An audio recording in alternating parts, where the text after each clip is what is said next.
It's a nice time to be an Arsenal fan. Riding high on the back of a run that has seen them lose just 3 of their last 16 league games at the time of writing, Arteta's men find themselves in 4th, a position they haven't occupied since the start of October 2020. They have scored 4 or more goals in 3 consecutive matches for the first time since September 1991, and 19 goals in 5 consecutive wins since Aubameyang was stripped of the captaincy. But while Saka, Odegaard and Smith Rowe are developing at a phenomenal rate and Ramsdale now up to 9 clean sheets this season, only topped by Ederson, continues his exceptional form, Arsenal can't afford to rest on their laurels. The disgraced Aubameyang is almost certain to leave at some stage in 2022, Nketiah and Lacazette have entered the final 6 months of their deals, and Balogun isn't yet ready to lead the line on a regular basis. The Gunners desperately need to sign a world-class striker to ensure their progress doesn't grind to a halt. Currently on track to score 64 league goals, an improvement of 9 on last year, Arsenal scored fewer in just 4 of Wenger's 22 years in charge. Across the last 10 completed seasons, only 3 sides have scored fewer than 64 goals and made the top 4.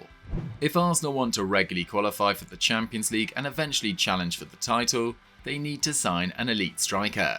Today on Scout Report we want to assess the claims and suitability of 3 superstar options. Let's get started. Dusan Vlavic. Heading into summer 2021, we at Football Daily were a little sceptical about Dusan Vlavic.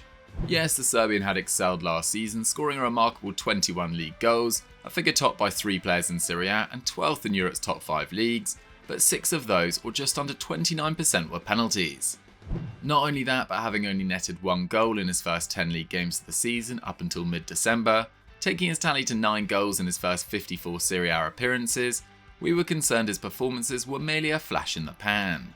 However, his start to 2021-22 has allayed our fears, as the 6'3" Serb has continued his scintillating form, scoring 18 goals in 20 games to date, bringing his total to 33 league goals in Serie A in 2021.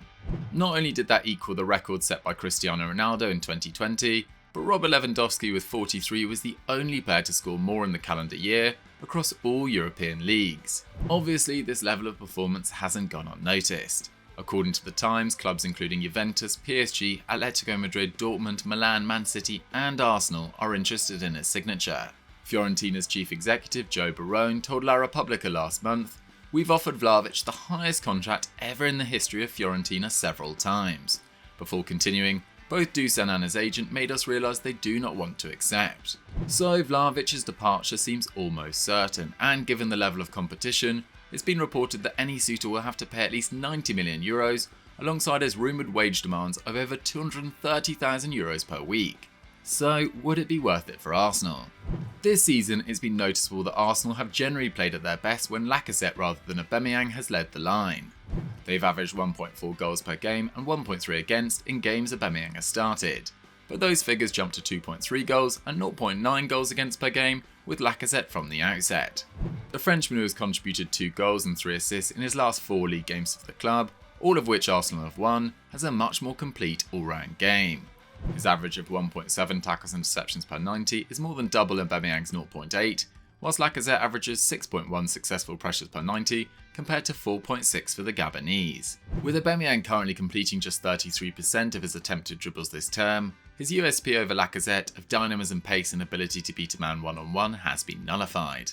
The worry with Vlahovic is that he has a reputation for being somewhat of a penalty box predator, more in line with Aubameyang in style than Lacazette.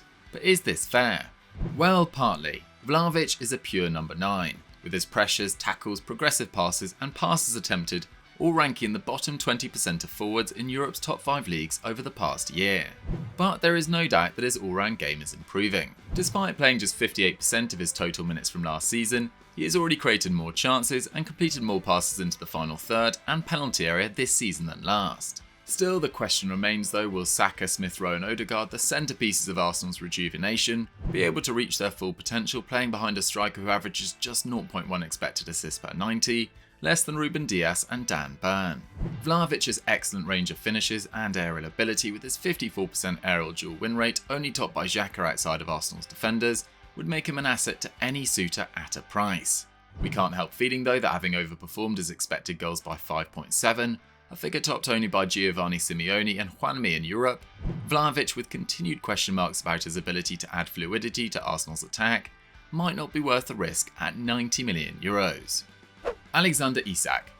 Let's make one thing clear, Alexander Isak doesn't compare to Vlahovic in terms of goal scoring right now.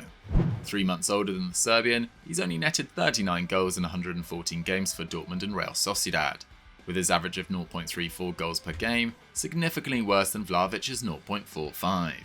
But only factoring in his stint for Real Sociedad, whom he joined in June 2019, and the Swede's rate jumps to 0.38 goals per game, not far off Aubameyang's 0.41 since the start of last season, and better than Lacazette's 0.37 in the same period.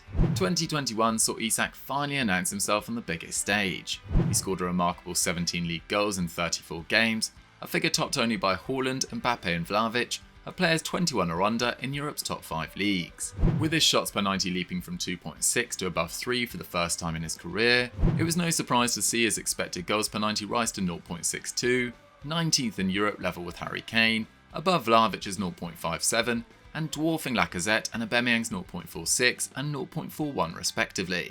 When Isak managed to carry that excellent form into Euro 2020 and excel for a Zlatan-less Sweden, providing 2 assists for a side devoid of attacking threat, speculation abounded that he would be the latest big-name departure from La Liga. In the end, despite rumours linking him with a move to Real Madrid, Liverpool and Chelsea, it didn't materialise, with Isak extending his contract to 2026, allowing La Real to remove his €35 million buyback option and up his release clause to a rumoured €90 million. So could Isak, expected to cost similar to Vlahovic, be the better option? Well, it's worth noting that unlike the Fiorentina frontman, Isak's form has dipped this campaign amid some injury issues, with 4 goals and 1 assist to his name in 15 La Liga games to date.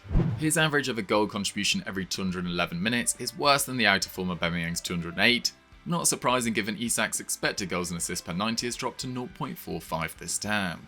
Third in the Sociedad squad behind Oyarzabal and Sorloth, and a figure that would only rank 7th in Arsenal's. But his underlying numbers suggest there should be an upturn in 2022. He's still firing off 2.7 shots per 90, a figure topped by just 6 Premier League players this term, and getting 55% of them on target, which is only better by Lacazette and Daka out of Premier League strikers. Isak is also extremely comfortable in tight spaces and out wide, with his 21 completed dribbles this term only topped by Saka and Smith Rowe in Arsenal's squad. Having failed to provide a goal contribution in 8 Europa League appearances last term, it was pleasing to see the 32-cap Swede net 3 in 5 group games this time round, including strikes against PSV and Monaco, suggesting he is ready to make a consistent impact against bigger teams. Arguably a better all-round footballer than Vlahovic, but without the unstoppable scoring record, we would want to see a vastly improved second half of the season for an injury-free Isak to recommend a €90 million move to Arsenal. Dominic CalvertLewin. At 24 and having played 219 games across his career to date, 88 more than Vlahovic and 46 more than Isak, Dominic Calvert-Lewin is the most experienced of the main candidates.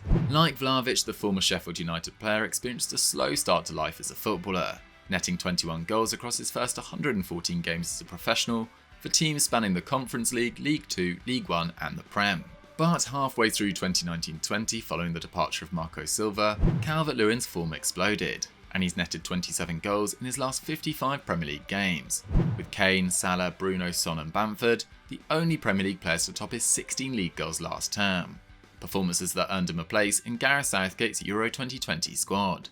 Unfortunately, after 3 goals in 3 games in 21-22, DCL fractured his toe and injured his quadricep, sidelining him for 18 games, the longest stretch of his career to date. A move for Calvert-Lewin in January therefore seems incredibly unlikely, but he does have a lot to offer.